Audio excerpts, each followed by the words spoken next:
Hola, muy buenas tardes a todos, muchas gracias por venir. Voy a hacer una muy breve introducción. Para mí es un honor y también para la escuela presentar a Sara Brown, que va a dar una charla sobre el trabajo del destacadísimo arquitecto Alberto Cruz. Y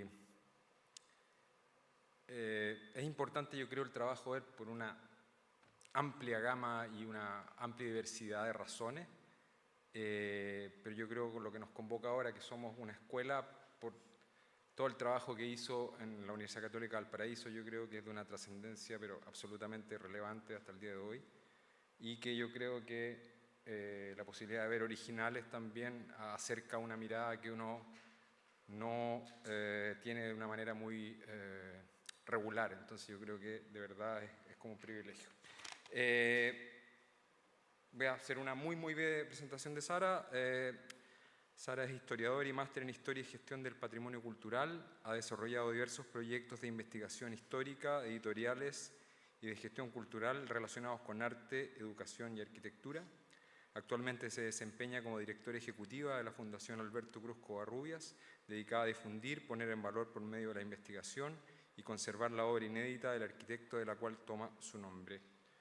Adelante, Sara, muchas gracias. Gracias, Marco. Gracias aquí al director Jorge, a todas las personas, a los alumnos, por esta invitación. Estamos muy contentos de estar acá. Le hacemos honor a Alberto Cruz, que además de un gran arquitecto, fue profesor más de 70 años de su vida. Así que muchas gracias. Bueno, le pusimos a esta charla obra y archivo. Nosotros nos hacemos cargo del archivo de Alberto Cruz, que son más de 2.200 cuadernos, todos originales, cuadernos carpetas que después van a poder ver. No saco nada con hablarles en abstracto de qué se trata, sí. Ahí les voy a ir explicando. Pero antes, como contarles brevemente, y no en un afán tampoco como de historiadora, pero de los orígenes, quién fue Alberto Cruz, y por qué llega a ser Premio Nacional y de qué se trata toda esta obra que la Fundación Alberto Cruz se hace cargo. Entonces, bueno, les voy a contar sobre eso y después vamos a ver cuáles son sus legados. Distinguimos en el fondo dos legados de Alberto Cruz. Uno, que es esta nueva manera de enseñar y entender la arquitectura en Chile y Latinoamérica, y el otro legado es este tesoro con el que nos encontramos luego de su muerte. Y para terminar, les cuento un poco acerca de la Fundación y lo que hacemos. A ustedes como futuros arquitectos creo que es súper interesante también conocer otras maneras de enfrentar el oficio que pueden ser no solamente ejercer formalmente la profesión. Entonces, partamos con Alberto Cruz y la Escuela de Arquitectura de la Universidad Católica de Valparaíso.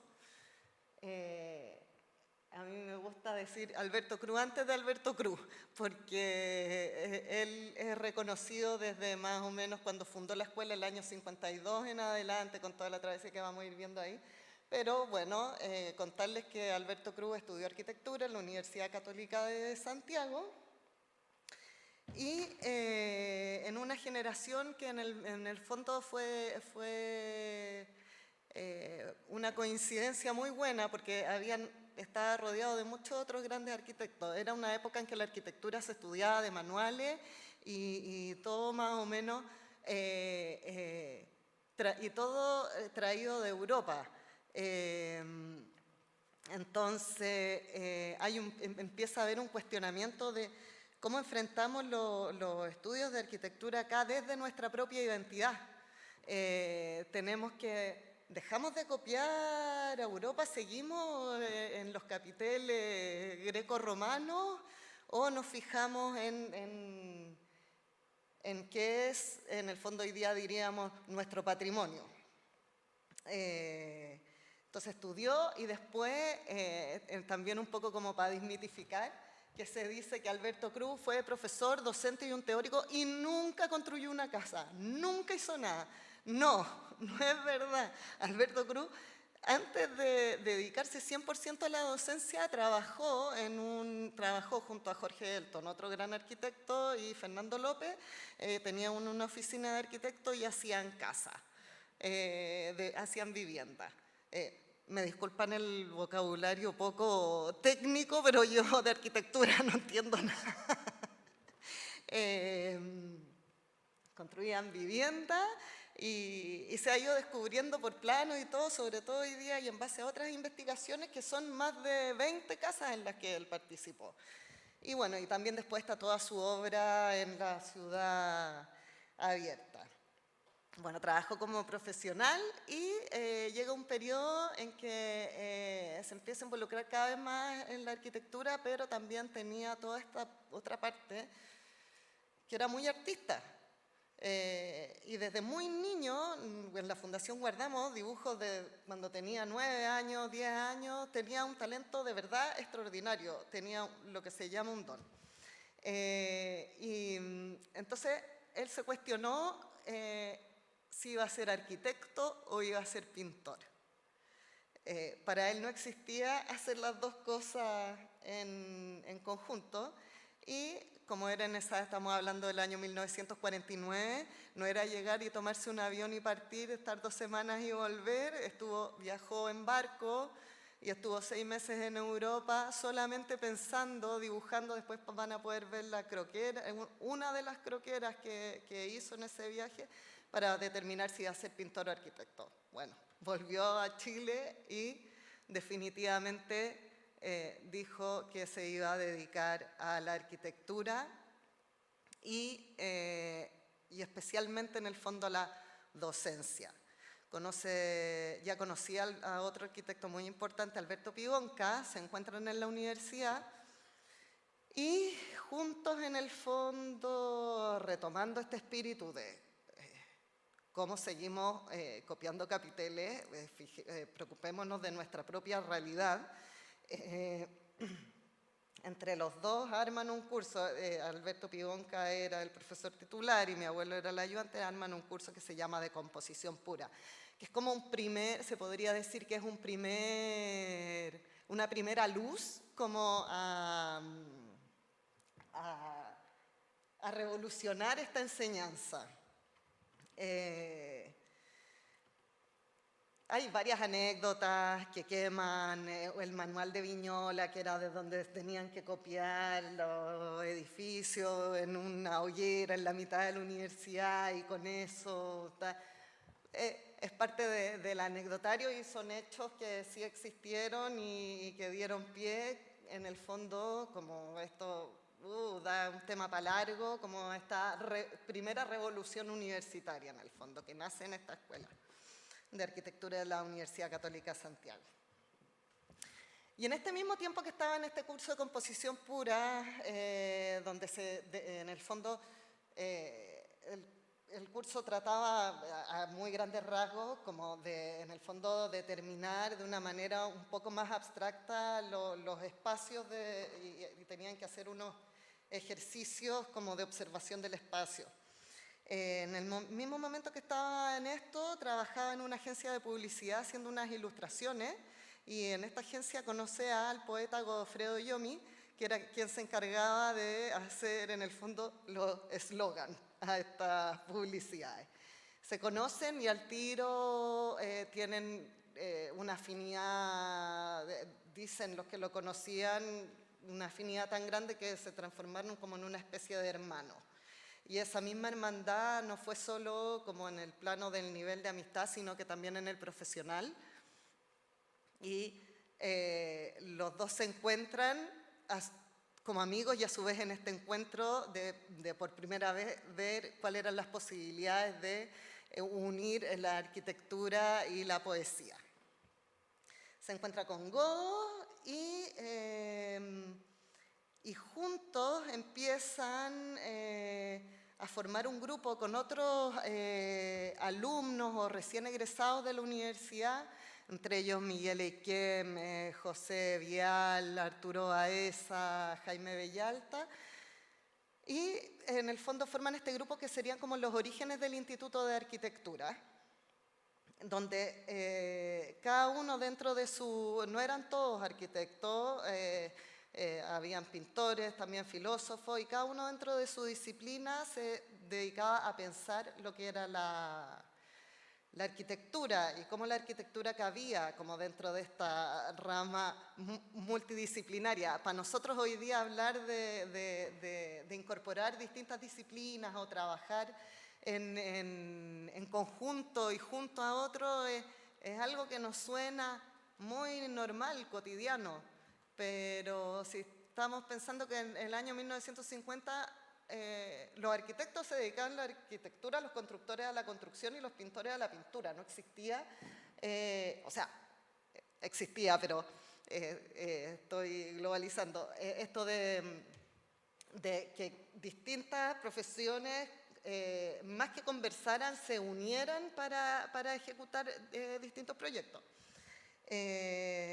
Entonces aquí, como en este grupo están los orígenes del instituto, y bueno, en esta época como histórica está muy fervorosa como en todos estos temas, y paralelamente está la Escuela de Arquitectura de la Universidad Católica de Valparaíso, que existía hace un tiempo y que estaba como en una etapa como muy plana, no tenía un gran pasar, digamos.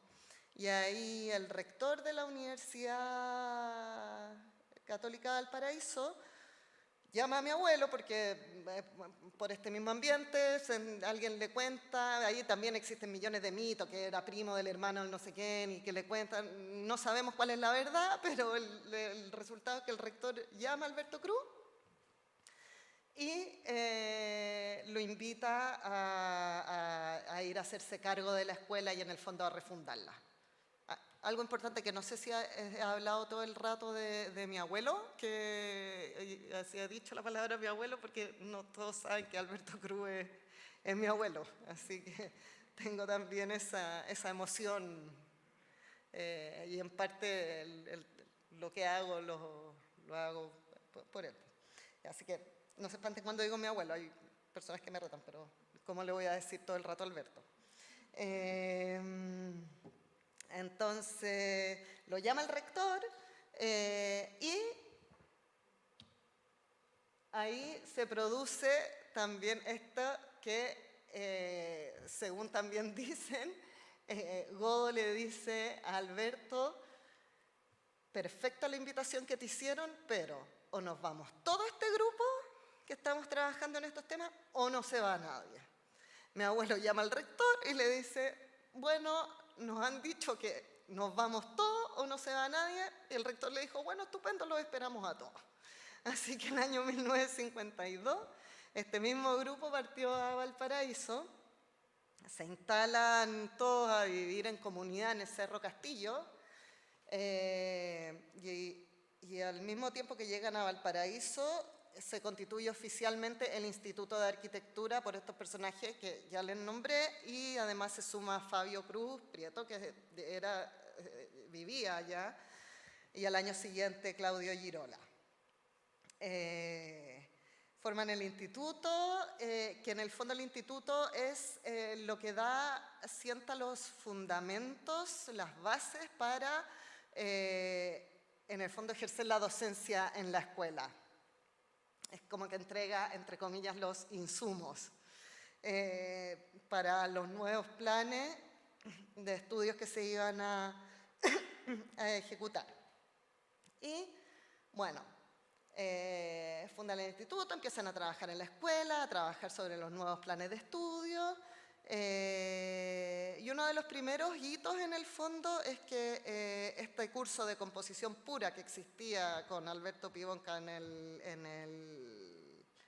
la Escuela de Santiago se radicaliza aún más y se transforma en el curso del espacio. Y es uno de los fundamentos, junto con otro, de la enseñanza y como una de las grandes revoluciones en la enseñanza de la arquitectura dentro de la escuela. Y por otra parte,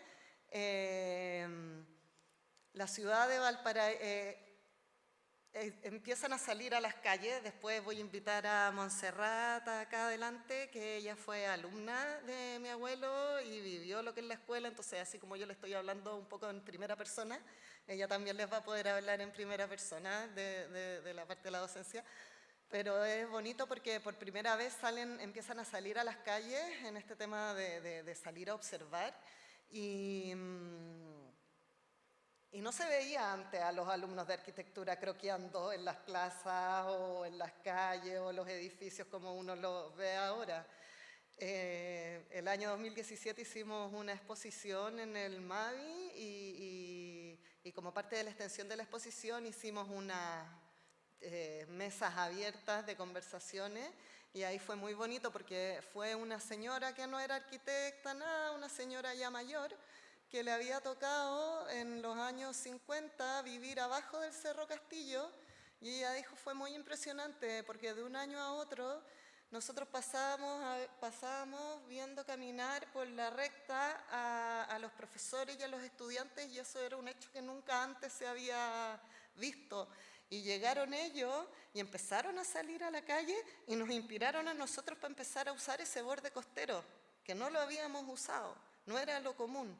Entonces, fue muy bonito porque en el fondo esto no es una teoría, se va encarnando en el día a día. Y es así como uno con propiedad puede decir, sí, la ciudad de Valparaíso se transformó un poco en una especie de laboratorio para toda esta nueva manera de entender y enseñar la arquitectura.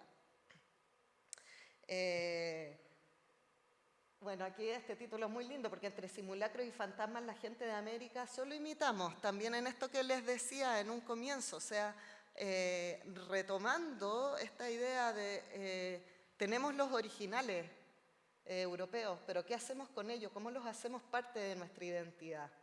Entonces hay un cuestionamiento de entender la arquitectura desde la propia identidad chilena y latinoamericana. Y eso se va expresando a través de los mismos planes de estudio, pero también se empiezan a formar los primeros actos poéticos donde se van cantando, donde poetas van cantando odas a este ser americano. Entonces heredamos. Y claro, como les decía, toda esta pregunta de somos entre simulacros y fantasmas, la gente de América solo imitamos. Claro, es una pregunta muy profunda que también hoy día, claro, para nosotros, yo leo esta frase y digo, esto es en el fondo, aquí hay una concepción real de cuál es nuestro patrimonio. Y hoy día, claro, también hablamos con mucha propiedad del patrimonio. Pero en el 1954 no. Entonces también marca una apertura y una renovación. Son temas que por primera vez en este contexto se están tocando en el país y que también están haciendo, y que a su vez también no es que estén solos, son ecos de un contexto universal. No es que a ellos se les ocurrió pensar solo en esto, pero por primera vez se enfrentan y se hacen cargo de estas preguntas. Este repensar la identidad lleva a un repensar de América, que en el fondo este repensar es el origen de esta primera travesía, que después uno la reconoce como la travesía Mereida, pero para la escuela es la primera travesía, que es que este viaje geopoético que se realiza en 1965, donde recorren América desde Tierra del Fuego hasta, la idea era llegar hasta Santa Cruz de la Sierra, en el fondo proyectando la Cruz del Sur de norte a sur. Y el centro de esa cruz era Santa Cruz de la Sierra. Entonces, ¿por qué recorrerla así? Porque en el fondo en América siempre hemos habitado el territorio desde los bordes, desde el mar. Entonces, en la búsqueda de esta identidad pretenden encontrar el territorio desde este centro que vendría siendo el mar interior para encontrar el propio norte. Son palabras que están dentro del poema y son conceptos que cada uno es muy profundo y muy rico en sí mismo. Yo se lo estoy diciendo ahora muy livianamente y casi como que me los hubiera aprendido de memoria, pero no es así. Están arraigados en el fondo en este intento por descubrir esta identidad y entender la arquitectura y su impacto en todo, en la vida, en la enseñanza, en el trabajo, en la cotidianidad en sí mismo.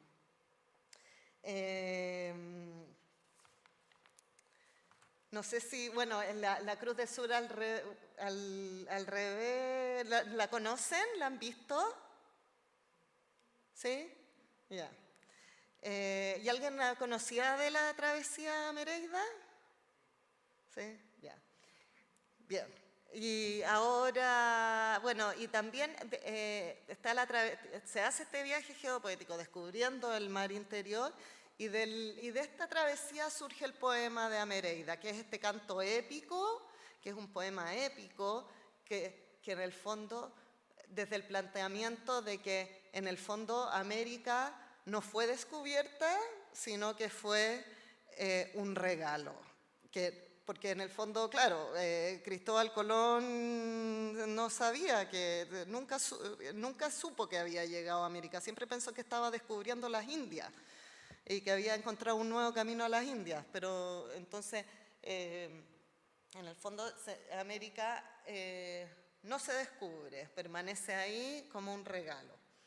Y en este sentido, claro, surge este poema fundante de Amereida, que en el fondo propone como este habitar poético de América, y que a su vez, este poema de Amereida, va todo dentro de un mismo espíritu y como podría decirse como que es como una concatenación de hechos, pero no son hechos, son también las ideas. Se funda la Ciudad Abierta el año 1970 para desarrollar en el fondo y llevar a cabo este habitar poético por medio de como podría decirse, sentencia de vida, trabajo y estudio, que era algo inseparable. Y esto se iba a dar en la Ciudad Abierta.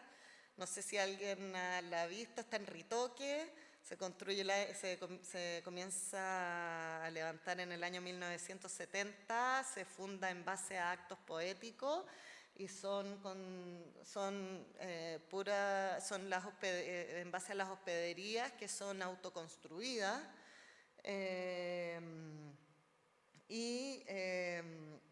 En ella viven poetas, arquitectos, filósofos, botánicos.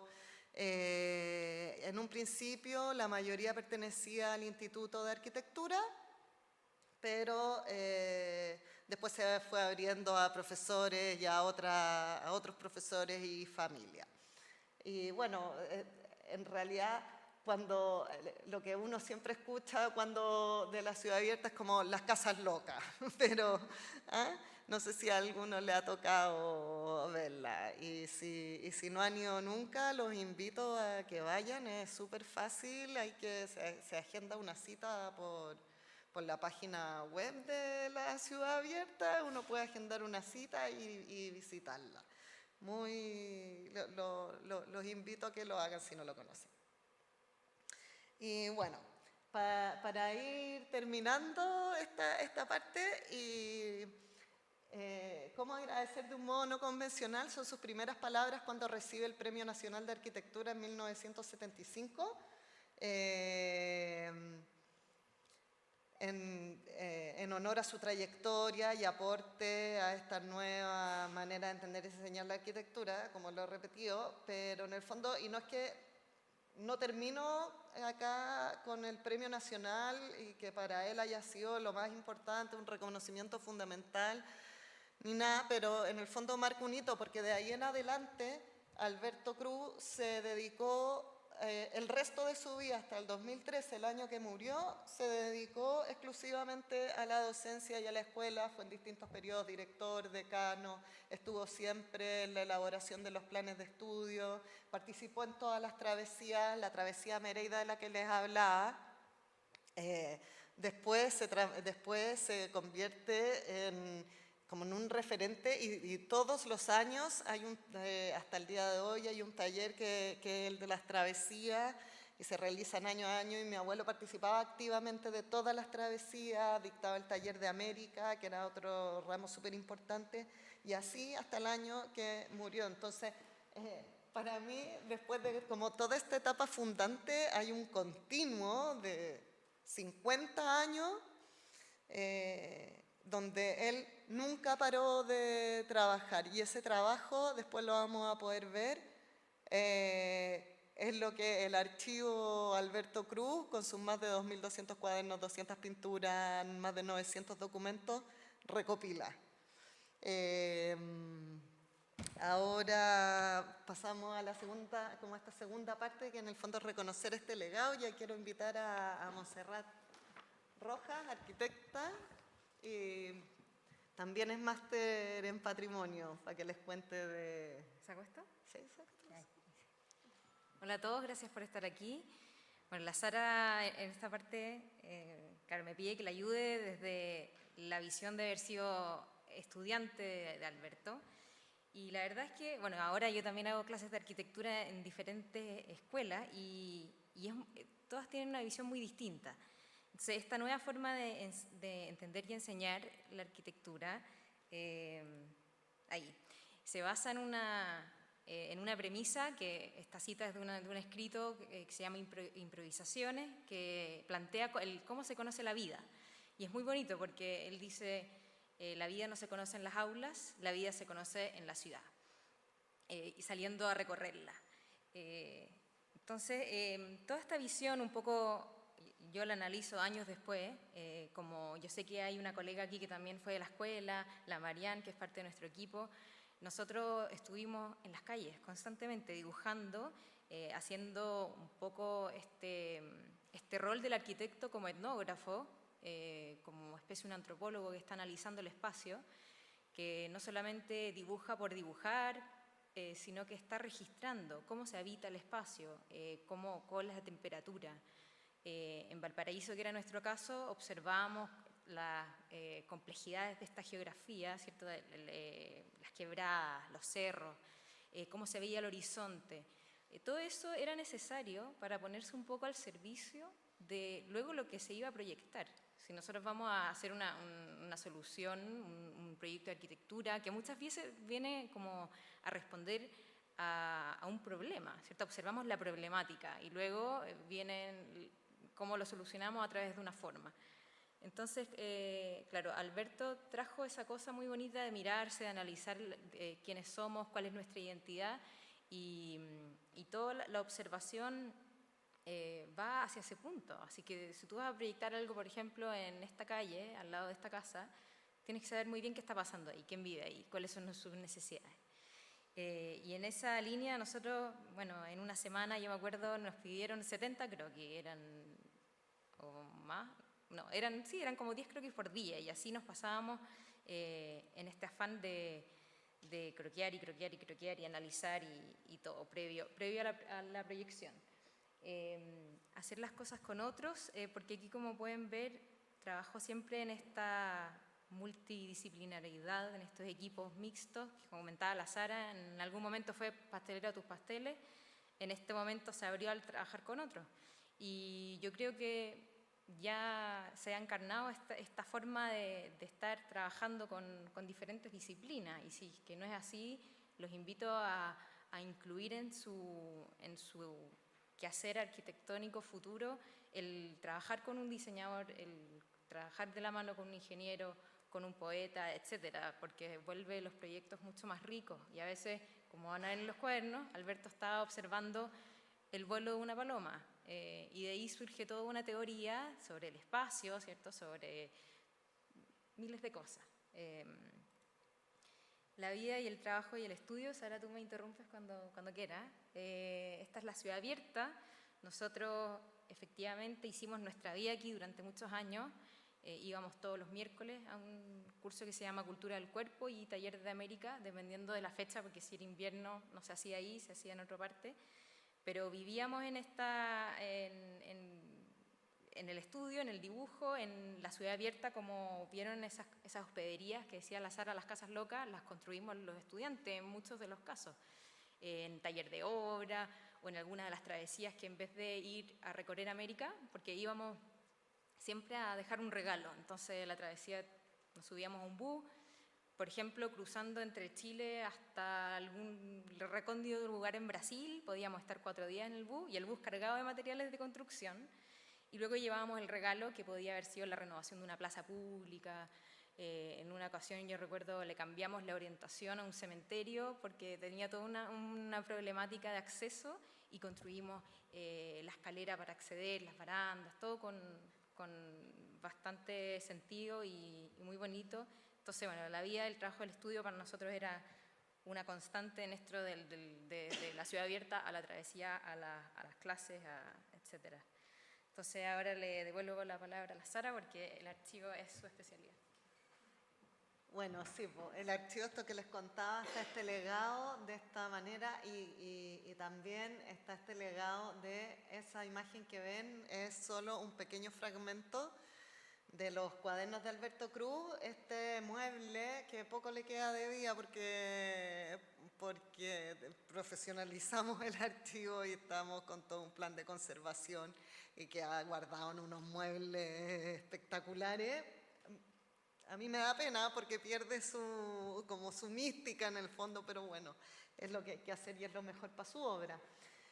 Esta es, o sea, una 10ª parte de lo que hay. Así lo conocí yo en el escritorio de su casa,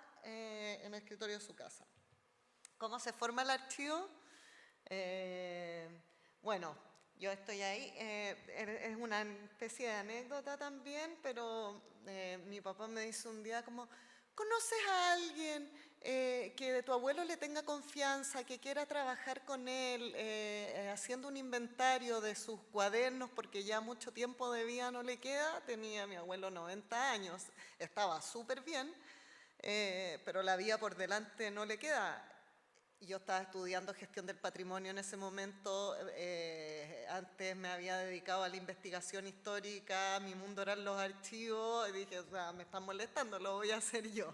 Y no sabemos qué partió primero, si el inventario de sus cuadernos o el archivo, o viceversa, no sé. Pero la cosa es que es muy valioso porque me puse a trabajar junto con él toda mañana por medio. Y fue él, en el fondo, el que dio los parámetros, la estructura, los nombres a cada una de las unidades documentales que hay, que él abarca, este archivo abarca. Bueno, este archivo, en el fondo, son el reflejo de estos 70 años de trayectoria creativa. No solo contiene temas referentes a la escuela, y a la arquitectura en general, sino que de teología, filosofía, historia del arte, estudios de distintos pintores. Es un mundo infinito, infinito. Si pensamos además que son 2.200 cuadernos y cada cuaderno tiene en promedio 30 páginas y cada página es una obra en sí misma, como después van a poder pasar a mirar, estamos hablando de 16.000 unidades, de 16.000 obras, que bueno, como fundación nosotros nos tenemos que hacer cargo de eso. Ahí les voy a contar un poco cuáles son nuestros proyectos y cómo nos hacemos cargo. Pero en el fondo ese es y se empieza el inventario, hago el inventario con él, nos demoramos 5 años y no alcanzamos a terminarlo me faltó más o menos un 10% para terminar el inventario, que en el fondo fueron cosas que él estaba trabajando en ese momento y que era muy invasivo, como catalogarla. Y otras cosas que quedaron, que encontré después dentro de su escritorio, que no estaban ahí a la vista.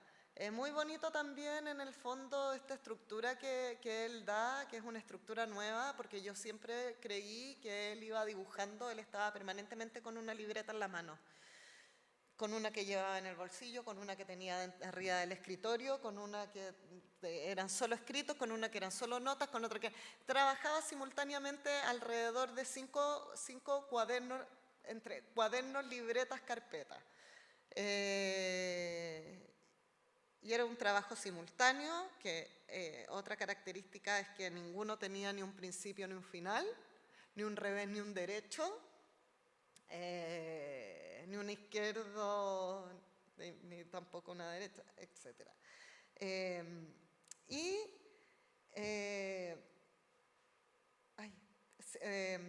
Entonces estamos en el... Sí, es que se me metió una idea a la cabeza y ahora no me la puedo traer de vuelta. Bueno, sigamos. Entonces, este archivo, ya, me acordé lo que quería decir. Era muy bonito porque en el fondo esta estructura nueva, yo pensé que antes no tenía una estructura, pero sí la tenía. Él era consciente de cada uno y le tomaba el valor a cada uno de sus cuadernos, carpetas, dibujos. Él era capaz de decirme, en este universo que es gigante, decirme, ¿me puedes pasar el cuaderno sobre las tazas chinas? Que es uno que tiene un lomo rojo que está un poco a la izquierda. O sea, no eran al azar, no eran un pasatiempo. Ahí uno se da cuenta que sus cuadernos no eran ni un hobby, ni un pasatiempo, era su obra.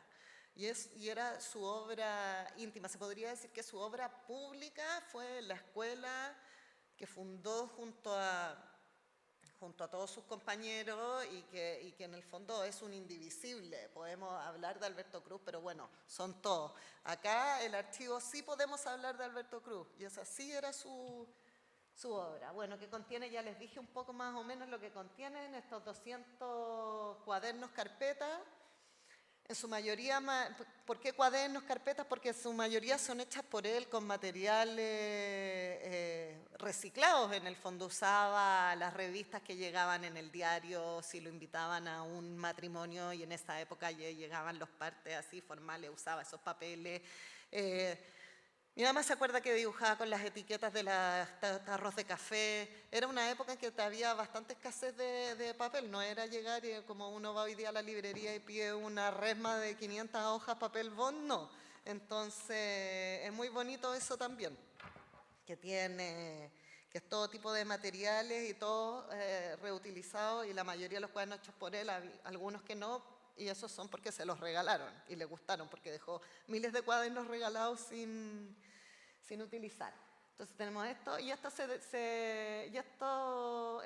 cuadernos, carpetas se dividen en varias subseries, que son las notas, observaciones, marcha de la escuela, docencia,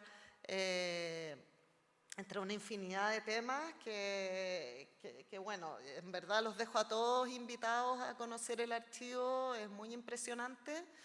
Y también es muy fácil ir, no se puede ir de grupos muy grandes por el tema de la conservación, pero se ponen en contacto conmigo y podemos coordinar. Las 220 pinturas que le decimos de formato grande, que son alrededor de 50 centímetros por 60, en técnica mixta, todas en distintos soportes, en distintos formatos, distintas técnicas.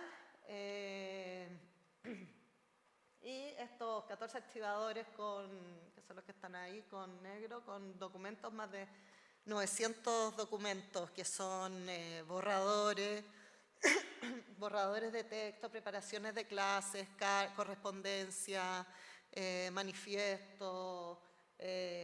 Tienen mucho valor como para escribir una historia, para hacer una investigación más como del corte histórico en el fondo.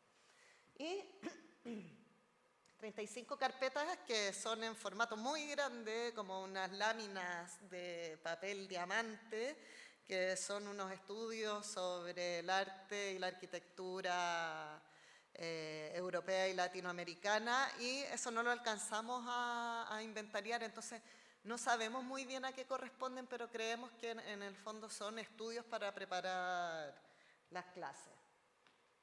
Y bueno, ¿por qué decimos que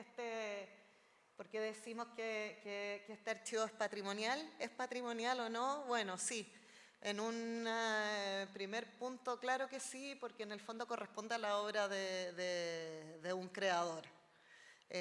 A la obra de un creador, todo corresponde, y no solamente a un creador que es fundador de una escuela en particular y un premio nacional y por los títulos que tiene, sino que en el fondo también porque son reflejo y guardan la memoria de una época en que sí hubo mucho cambio. Entonces, por ese lado sí decimos que es patrimonio. Y por el otro lado también en el sentido de que de cómo lo valora la comunidad. O sea, nosotros partimos hace 6 años con la fundación y nuestra comunidad eran básicamente los exalumnos y profesores de la escuela y a través del trabajo que hemos hecho con la fundación hemos logrado ampliar eso y en verdad nos damos cuenta que no solo lo valoran los arquitectos y exalumnos o docentes, sino que se han acercado a conocerlo y han mostrado interés y se han realizado investigaciones desde muchos otros ámbitos y por muchas personas, y no solo en Chile, también nos sentimos súper orgullosos de decir que hemos tenido 4 investigaciones internacionales. Entonces, en el fondo, ¿es patrimonio? Sí, y no porque nosotros lo digamos, y no porque también se trata solo de la obra de este creador, sino que es patrimonio porque los demás sí lo aprecian y lo valoran y quieren conocer más de eso.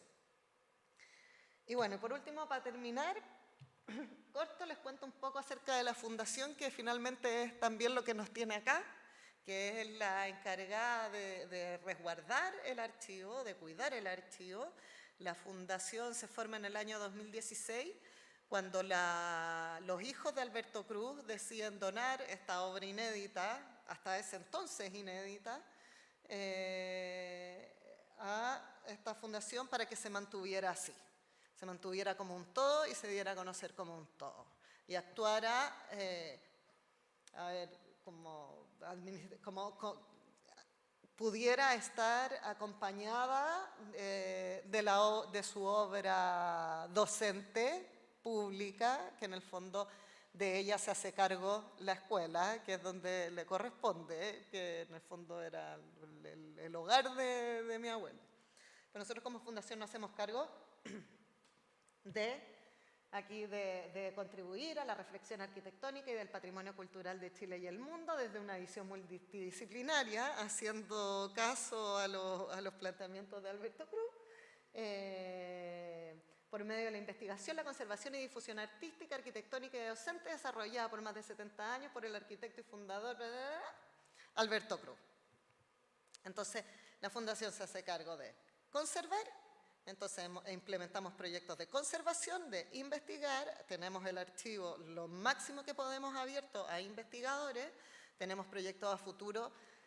Nuestro gran sueño, nuestro gran proyecto es poder tener la totalidad del archivo digitalizado y con ello crear un catálogo digital donde cada uno pueda desde sus casas, oficinas, lugares de trabajo, donde sea, entrar y ver toda la obra que hay y producir, y gracias a ello producir más investigación y colaborar con nosotros en esta puesta en valor. Y por último, la difusión, que la hacemos, claro, por medio de nuestras actividades de extensión, que son seminarios, y esto mismo que estamos haciendo ahora, o sea, darles a conocer a ustedes, a las nuevas estudiantes y nuevas generaciones de arquitectos, como toda esta parte de la historia y relevar la figura de Alberto Cruz como un creador chileno. Entonces ya le hablé, conservar, investigar y lo pasé muy rápido, pero por ejemplo ahí miren los cuadernos. Entonces implementamos todas las medidas, los papeles libres de ácido.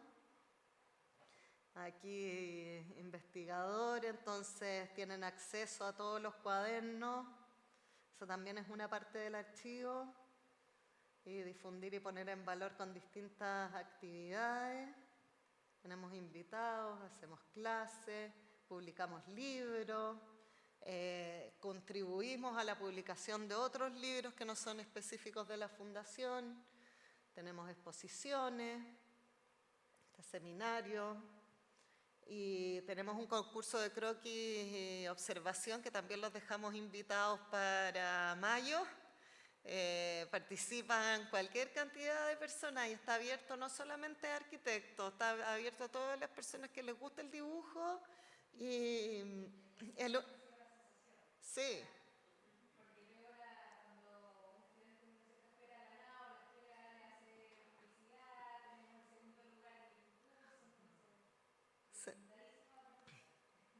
Todos invitados a participar. Es muy entretenido, se forma como una comunidad además alrededor del dibujo y los comentarios y claro, y un jurado elige y hay argumentos, entonces, y premios también.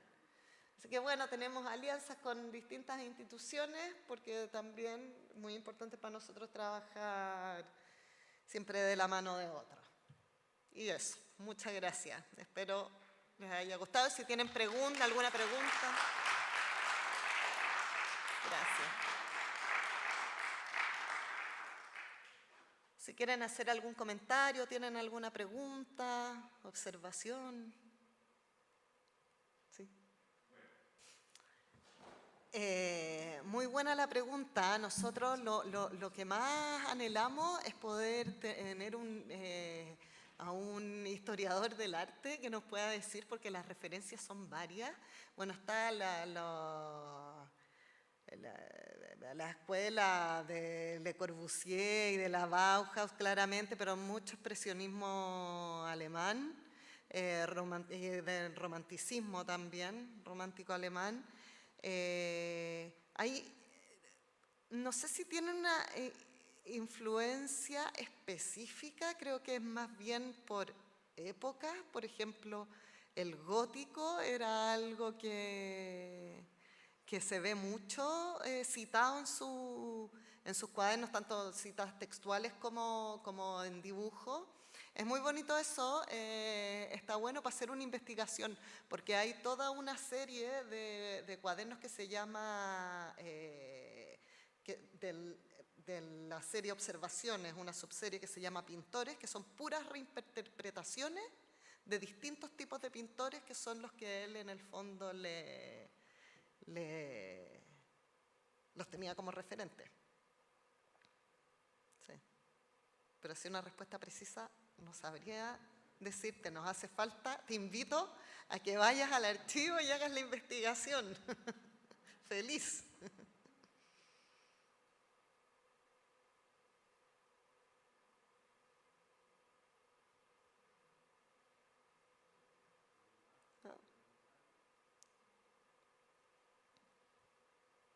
¿No?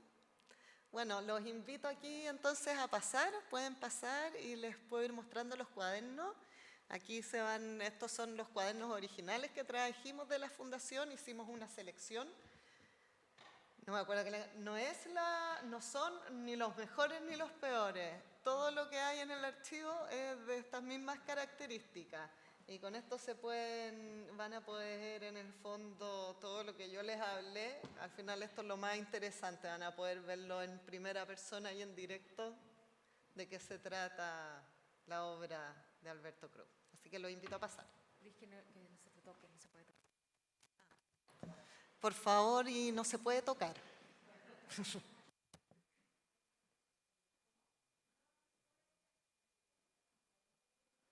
Fundamenta qué es lo que se está viendo. A veces no necesariamente es viendo directamente de un mensaje o de un lugar. Puede ser viendo desde un libro.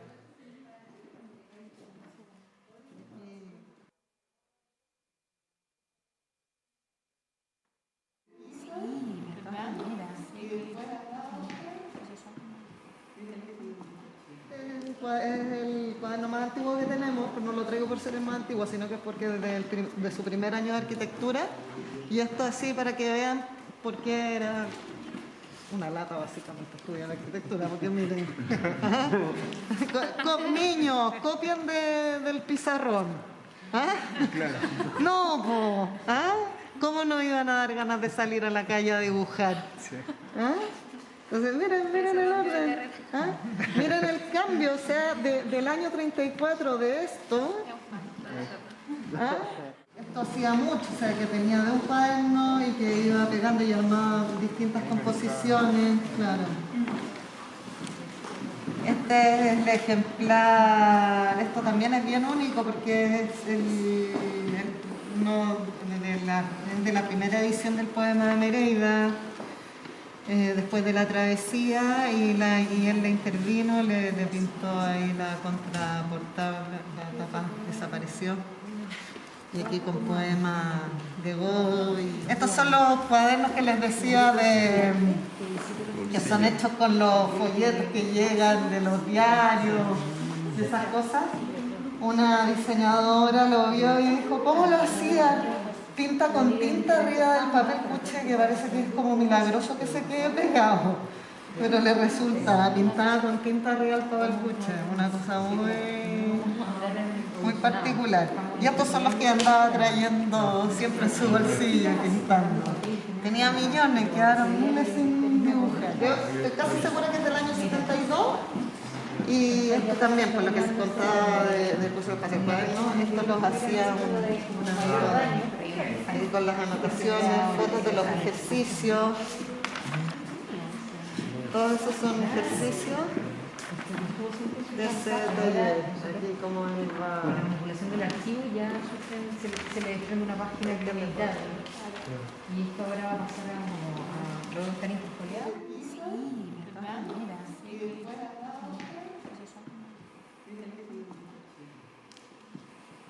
Por lo general, ¿te gustó? Sí,